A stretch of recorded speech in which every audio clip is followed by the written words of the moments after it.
Good morning, everybody. Yesterday, we unveiled our first 4 shadow cabinet positions.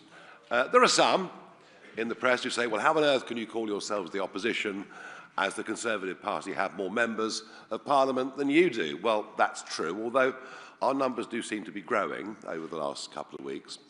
But I would say this, we have led for the last 200 opinion polls. Our average lead is between 9 and 10%. And as we face now an even bigger set of elections on May the 7th than it might have been a couple of days ago, I think there is little doubt that we are the main challenge to Labour on May the 7th and in the country. And so accordingly, all 4 that have got their positions will start to make their own pitches, start to build their own departments, and that begins today with Robert Jenrick, our Shadow Chancellor. But before I introduce him, I've been asked by several members of the press to comment on the events in the Chagos Islands this morning, which I will do. As you know, the Chagosians were brutally evicted from the islands over 50 years ago. And what happened yesterday was a group of 4 of them, and remember, these are British passport holders going on to British territory, went back to start to build a permanent settlement and to rebuild their lives. There are a further 300 Chagosians living in the United Kingdom ready to go at a moment's notice once the settlement is viable. They were this morning served an eviction notice on behalf of the British government and told that unless they comply, they could face up to 3 years in prison. Just think that through. You can cross the English Channel in a dinghy, dispose of your passport and iPhone at the 12-mile line, and we will put you up in a hotel, give you 3 meals a day, dental care and medical care. And your chances ever of being evicted are less than 2%.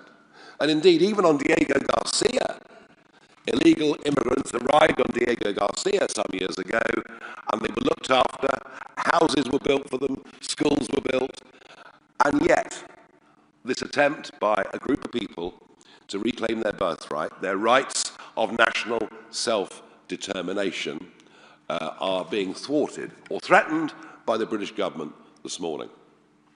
What about their human rights, Lord Hermer? What about them? What about their right to a family life?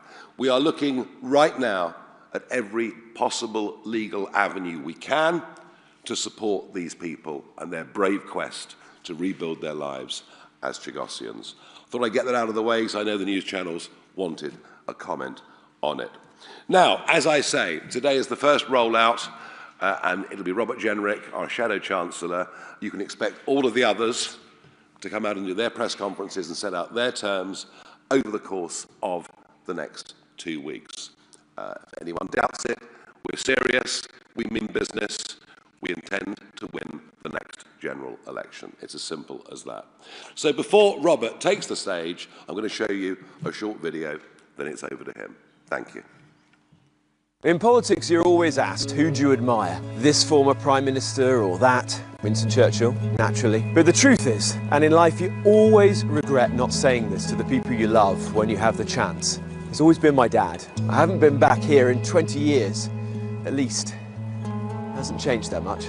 I used to do my homework in the office up there. We didn't have a computer at home. No computer at home, try telling that to my girls. And on Saturdays, my sister and I used to clean the brass on the frets, and we used to smell of Brasso all weekend. My dad was born in Manchester, left school at 16, became an apprentice, worked in industry, worked his way up. He came here to the Black Country to run an old foundry. It was called Cannon Industries because it had made the cannons for Wellington's army. My dad was very proud of that. Most of that industry is gone now, and with it, a lot of history, sense of identity and pride. When you stood here, you used to see the remains of the old collieries, the pits, where those offices are now. Those were tough times.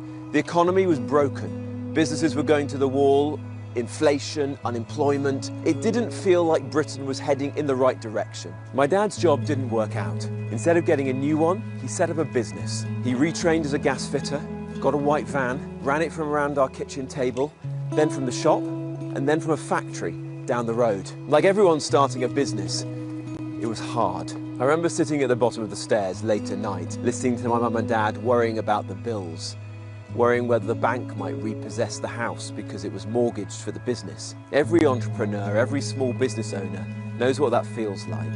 Life isn't smooth, especially in the tough times. My dad worked bloody hard, all hours. He cared about his employees, saw them as an extension of his family. He cared about his reputation. He used to say, your reputation is all you've got in business. He was careful with his money and careful with other people's money too when he had investors. Success didn't come instantly to him, but he got there in the end. He built a business, created good jobs. In fact, it's still going 40 years later. And just shy of his 85th birthday, he was still going into the office at his desk at 9 a.m. in the morning. I'm in politics for people like him and the people who worked with him, or reform call Alarm Clock Britain, the people who get up early, put the hours in, do the right thing. There's no shortcuts to turning things around, but I know it can be done. We have in the past, we can do it again. We can bring bills down. We can bring back good jobs. It's going to require strong leadership, determination, a government that actually takes care with your money and savings, a government that believes in this country and its people. Britain's economy is broken, but it can be fixed. Britain needs reform.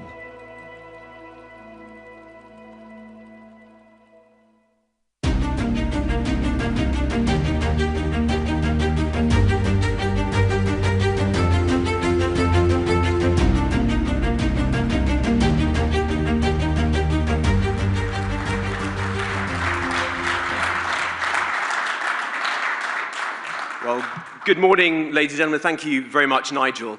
It's very good to be here. Now, look, I read in the papers this morning a commentator saying that they thought that I'd been appointed Reform's Shadow Chancellor because I had experience sat around the cabinet table. And of course, there's truth in that. I sat around the cabinet table and I saw up close what government gets right and what it gets wrong. And that is going to be important if Reform forms the next government of this country. But the table that I sat around that was actually the most formative to me was not the one in Downing Street. It was the one at home with my mum and dad in Wolverhampton in the 1980s. It was growing up there that I saw my dad, Bill, who you just watched in that video, a man who was not born into a life of privilege, a Manchester lad. He moved to the Black Country to take up a job in a foundry. He'd left school at 16. He went to night school. He got some qualifications. And around that kitchen table, he set up a business. He started it there, and with a white van on our drive,